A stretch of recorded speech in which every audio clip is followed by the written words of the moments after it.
A lot of people get into the gym, but they fail to make it a lifestyle and really stay consistent. So today we are talking about 5 things that I did over the past 10 years to make sure I stay consistent in the gym. Y'all know the deal. It's basically O, aka Cole Brown Official. We start number 5 and we go down to number 1. So number 5 is something I remember even doing at like 12, 13, 14 years old. I would drink half a cup of coffee. I was never crazy about coffee back then. I like it a little bit more now. But it really put me in that mindset like, okay, this is time to lift. After I had like half a cup of coffee. And it's really about just having some type of routine. I don't care what it is. Have some type of routine you do before you go and lift. You know, even a lot of people might take pre-workouts that are low-key shit, but just having that same routine might help you and make you feel like you're doing something. Like even now, a lot of times I do take a pre-workout, but I probably do 1/3 of a scoop. Is it doing anything? Probably not. But it gives me that taste, so that placebo effect really puts me in that mind frame to like go and get it. So having some type of routine, and that's with sports too. You know, if you look at some of the best athletes, they all have some type of routine before a game, before practice. I did bowling for a little bit too. I was in like this little league. It was like a whole bunch of old people. It was nothing serious at all, but I remember everybody had like some routine before they bowled. And you see when people didn't have a routine, a lot of times those were the more trash bowlers. But the people that had a routine, they tended to be better. And that's the same way with fitness. Like if you have a routine, it's gonna be a lot easier to stay consistent and really hit the weights right. So that's number 5. Going on to point number 4 is be strategic with your music. I think people fail to realize how powerful music truly is. I really don't listen to music all day. I've seen people that do that. I try to use music to make me feel a certain type of way. You know, beginning of my workouts, it's not as intense. Now, if I start dragging, then I'll turn the music to more intense type music. You know, music does affect you that way. Or even a lot of times when I stretch, I'll play something more relaxing. You know, if you ever got a massage, a lot of times they have relaxing music in there for a reason. So your body relaxes. You know, and it's the same way when you lift. If you listening to something more intense, well, you're probably going to be more intense into your workout. You know, so I think that's important, man. Really use music to benefit you. You know, even when I used to max out a lot of times, I'll have like certain songs that really get me in that mode, you know? And anytime I would max out, like I'd work out with people, we'd be lifting the same reps all week long. But when it came to max out, like my max out would jump a lot higher than everybody else's. And it's because it's like I always got in a different type of mind frame when it was time to max out. You know, I had like a couple of songs that really get me in that mode. And I think that really helps, dog. Even days you're dragging. Like you should have a playlist that really puts you in that mode and really gets you in that gym. You know, don't be listening to music all day because then it kind of waters everything down. The effects of it are kind of watered down, you know, and that's a lot of people's issues. They just overdo it with the dopamine, you know, so you want to be strategic with it, you know. Anytime I listen to music is when I'm working out. That's about it.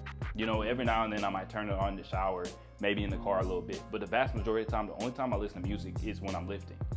And it just gives me a better flow, you know, so definitely use music to your benefit. Next, number 3 is get around some dogs, man. When you train with people that are really about the work, it makes it so much easier. Because I've trained with guys that were just always bullshitting, and that makes you want to hit the gym less. You know, I've had guys always hitting me up, oh, Cole, let's get this workout in, let's get this lift in, and then next you know, they're not showing up, they're bullshitting. You don't want to be around those people, dog.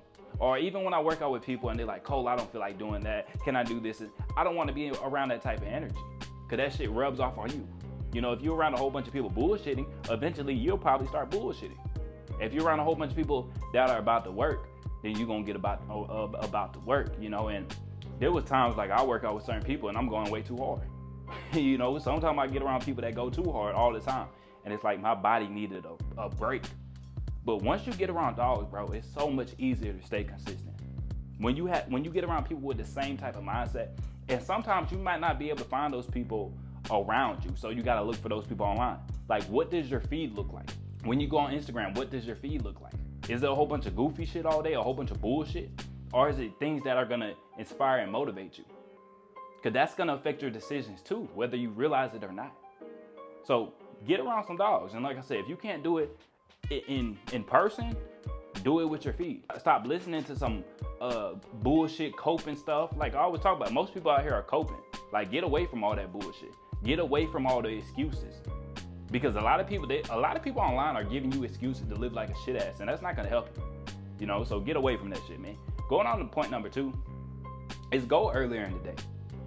You know, after you had a long day, it's a lot easier to be like, fuck it, I'm not going. You done had a long day, you done had all these different stresses hit you.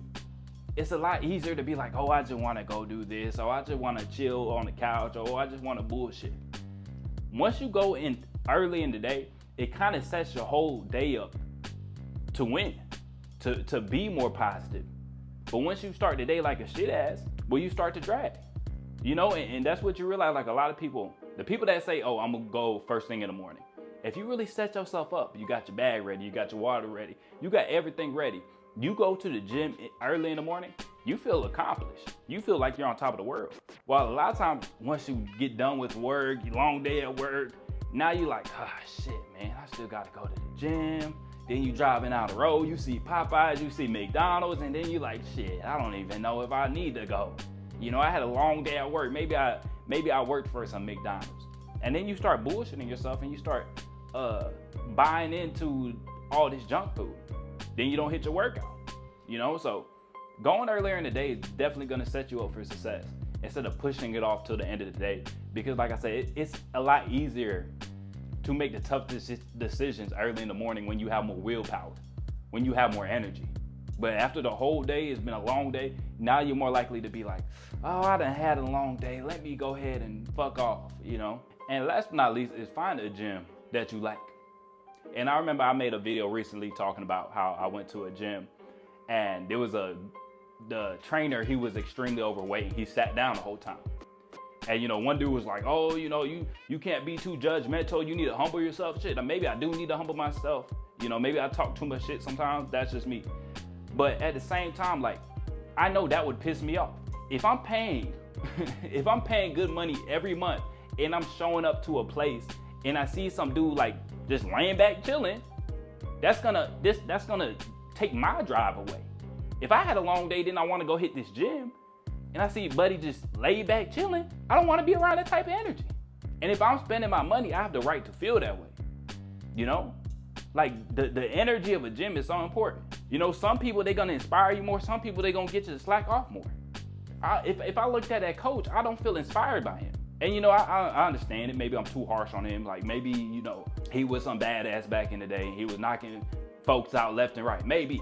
I doubt it, but maybe. But if I see that now, dog, if I'm paying money and he's not even really watching me, he's not gonna critique me at all. He's not gonna help me improve at all. Why the fuck would I pay for that? You know? And I remember even when I did CrossFit, and honestly, I don't think I like CrossFit that much. I think I like the people that were in my class that I did CrossFit with. So there was times I didn't really feel like going, but it's just like, I love being around those people. They had so much energy, you know, and that shit pushed me. And I remember one lady, and she had kids and everything. She was low-key bad.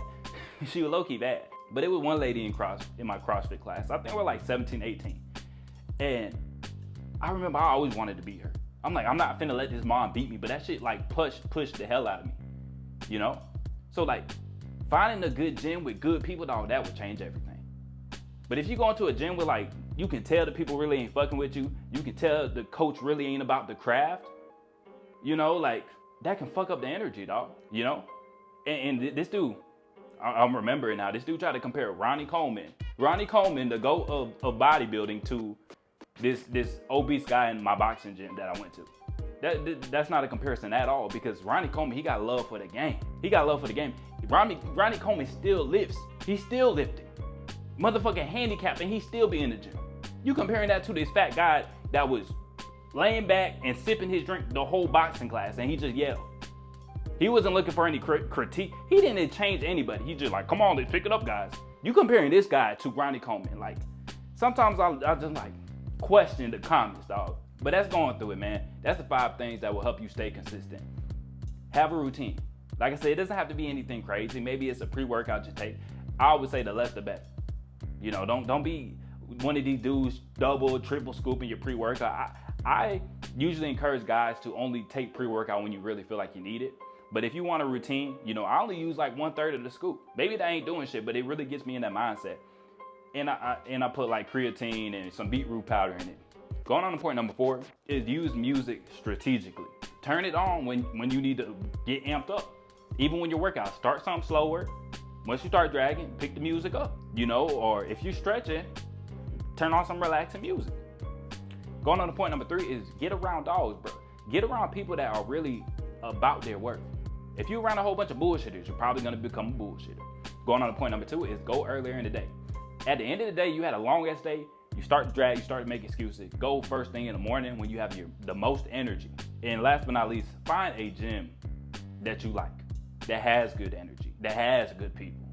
Because if you go around these gyms that you really don't like, you know, if I decided to sign up to this gym and I really don't like the fact that the coach is just sitting down the whole time and he's extremely obese, that's gonna make me want to go less.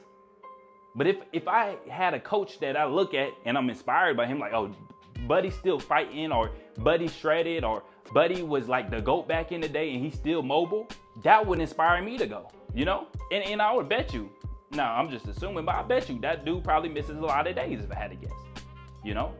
That's the 5 things that helped me stay consistent over the past 10 years.